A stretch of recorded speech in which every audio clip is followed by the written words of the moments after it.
Assalamualaikum warahmatullahi wabarakatuh. Waalaikumsalam warahmatullahi wabarakatuh. Perkenalkan, nama saya Sukina Jodor Holipa dan ini rekan saya Di Parantara Padlan, kami dari perwakilan OSIS dan MPK SMP Negeri 1 satu kali bundar.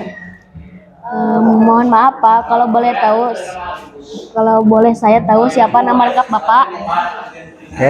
Pertama perkenalkan, nama saya Ayung Aryana. Saya lahir 32 tahun yang lalu. Walaupun memang wajah saya masih seperti 17 tahun. Tapi sebetulnya usia saya itu udah kepala 3. Saya lahir di Kalibundar, asli anak Kalibundar. Dan hari ini saya tinggal di Bojong, tepatnya di Kampung Gadog di sana. Ya, istri 1, anak baru 1, dan lain-lain ya, nanti bisa ditanyakan lah. Ya, jangan kenapa. Sejak kapan Bapak menjalani profesinya sebagai guru? Nah, awal perjalanan dulu itu waktu keluar sekolah dari SMA, saya itu bingung mau kerja apa, bingung. Di 2009 saya ikut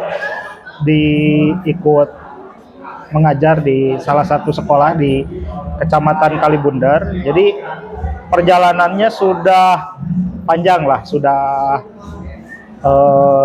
cukup berliku-liku, luar biasa. Sejak kapan Bapak menjalani profesinya sebagai guru? Bapak saat ini ditugaskan di sekolah mana? Nah, saat ini dulu saya itu pernah di SD Buniwangi. Awal saya mengajar itu di SD Buniwangi.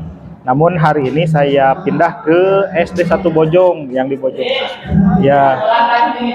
Sejak kapan dari SD 1 Bojong? Di Buniwangi itu saya kurang lebih sekitar 9 tahun. Cukup lama. Alumni pun hari ini sudah banyak yang bahkan tingginya sudah ada yang lebih saya kalau tinggi. Dan pada akhir 2018, awal 2019 itu saya mutasi ke SD 1 Bojong.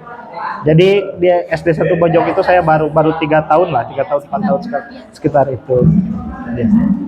Apa pengalaman suka duka Bapak yang paling berkesan sama menjadi guru hingga saat ini? Banyak sekali suka dukanya. 2009 pertama saya ngajar di SD Buniwangi. Kalau dari sini jaraknya dari rumah itu sekitar 3 sampai 6 kilo lah. Waktu itu saya berjalan kaki. Jadi ke sekolah itu jalan kaki, pagi-pagi saya jalan kaki, pulang pun jalan kaki. Datang ke sekolah dengan kondisi capek, cukup jauh. Kalau bahasa Sundanya itu dengan leket kesan dan ngobrot. Kalau kita lihat jalan ke Buniwangi itu sungguh luar biasa. Bahkan dulu itu ketika awal-awal saya ke SD Buniwangi itu jalannya itu belum diaspal, jadi masih tanah. Dan di sana itu listrik itu baru masuk tahun 2012. Ya, jadi ketika kita di sini sudah ada penerangan, di sana itu masih gelap gulita. Jadi di sana itu saya 2009 sampai 2012 itu tanpa listrik. 2012 baru masuk listrik di SD Buniwangi itu.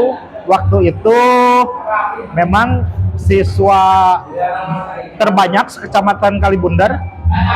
Saya pernah memegang satu kelas yang jumlah siswanya itu 60. Hampir sampai 60, Pak. Hampir 60 satu kelas itu. Jadi posisi duduk siswa dan guru itu sangat berdekatan sekali ya.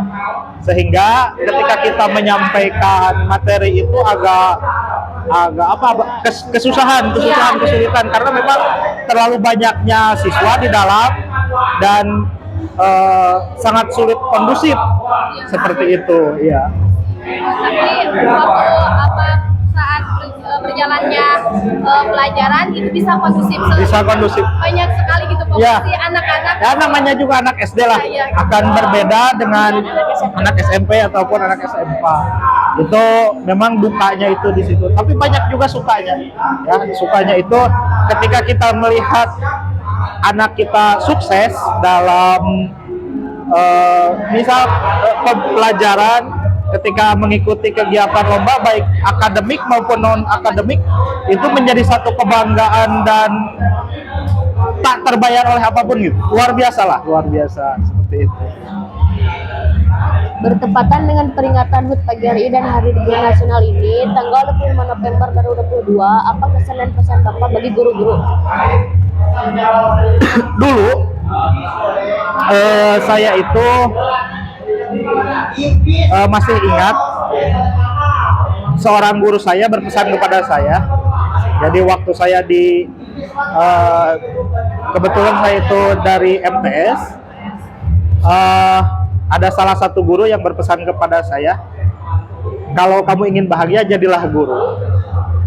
Artinya guru itu bukan apa ya namanya itu bukan hanya mencari pendapatan saja, pendapatan atau nominal ya, tapi di sisi lain ada kebahagiaan tersendiri bagi guru.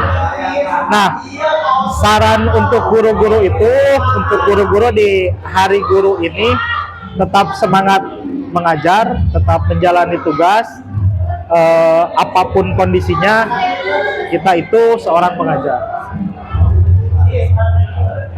Apakah ada saran dari Bapak untuk motivasi generasi selanjutnya dalam menggeluti profesi guru di zaman milenial ini, terutama bagi kami yang masih dalam proses pembelajaran? Motivasinya yang pertama aktif dalam kegiatan-kegiatan yang memang bersifat positif di sekolah. Karena memang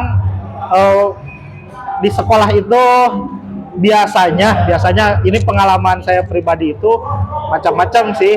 Ada yang memang aktif dalam bidang akademik ataupun non akademik. Bahkan ada mungkin sebagian kecil siswa yang juga ada yang ke arah negatif. Nah, kita di sini OSIS dan MPK justru harus bisa membawa teman-teman kita, rekan-rekan kita itu ke arah yang lebih positif ya, ke kegiatan-kegiatan positif baik di kegiatan akademik maupun non akademik. Pesan-pesannya, motivasinya terus mengikuti kegiatan-kegiatan, karena kegiatan-kegiatan di sekolah itu dirasakannya itu bukan untuk hari ini, tapi ketika Anda terjun ke masyarakat itu, kegiatan-kegiatan yang di sekolah, kegiatan keorganisasian, kegiatan-kegiatan keagamaan dan lain sebagainya, itu akan terasa ketika kita sudah terjun ke masyarakat. Dulu saya itu contoh ikut kepramukaan itu waktu di SD dan SM. Ketika SMA saya tidak mengikuti kegiatan kepramukaan, saya ikutnya di kegiatan yang lain di Paskibra waktu itu. Nah, ketika keluar dari sekolah, dan juga saya ikut di OSIS ya, di OSIS saya aktif dari mulai SMP, SMA saya aktif di OSIS.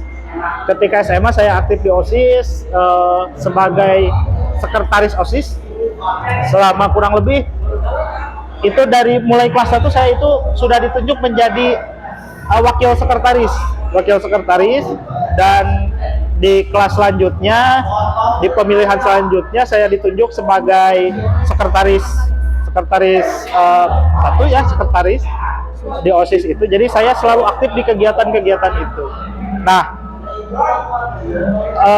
bermodal pengalaman itu, ketika terjun ke masyarakat pun hari ini selain daripada guru, saya pun hari ini dipercaya sebagai ketua KNPI kecamatan. Ya. Nah, KNPI itu Komite Nasional Pemuda Indonesia. Apa sih KNPI itu? Itu tempat berhimpunnya organisasi-organisasi kepemudaan OKP Ormas yang ada di kecamatan tersebut. Jadi berhimpunnya itu di KNPI. Contoh, ada PP, ada apalagi Ansor dan lain sebagainya lah. Ada KBP 3 kalau di sini, ada Gasak dan lain sebagainya. Nah, itu berhimpunnya itu di satu organisasi, yaitu organisasi KNPI. Ya. Nah, dan hari ini pun saya dipercaya menjadi ketua KNPI dari mulai 2019, dan sebetulnya bulan ini saya sudah berakhir masa jabatan saya, dan mudah-mudahan di bulan depan itu kita sudah melaksanakan musyawarah kecamatan ya untuk melakukan pemilihan KMPRI. Gitu. Berarti selain di berprofesi sebagai guru juga berarti bersedia juga di kecamatan ya? Ya betul. Karena memang tadi kita itu memang harus aktif baik di bidang pendidikan, saya di keguruan, dan di luar pendidikan pun saya di kepemudaan aktif seperti itu. Itu bermodal dari kita pengalaman menjadi OSIS dulu. Iya. Sangat berharga gitu ya pengalaman. Ya, sangat berharga. Sangat luar biasa. Nah, mudah-mudahan adik-adik ini nanti menjadi penerus generasi selanjutnya ketika kegiatan-kegiatannya minimal lah kegiatan-kegiatan tingkat kecamatan itu hari ini digantikan oleh adik-adik ini gitu ya. Kegiatan-kegiatan di tingkat, jadi ikut berperan aktif lah dalam kegiatan-kegiatan tersebut. Masya Allah banget jawabannya. Kalau begitu, terima kasih Pak atas kesediaan Bapak untuk menjawab Sama-sama. pertanyaan dari kami. Mohon maaf telah mengganggu waktu dan aktivitas Bapak hari ini. Terima kasih Bapak. Oke, sama-sama.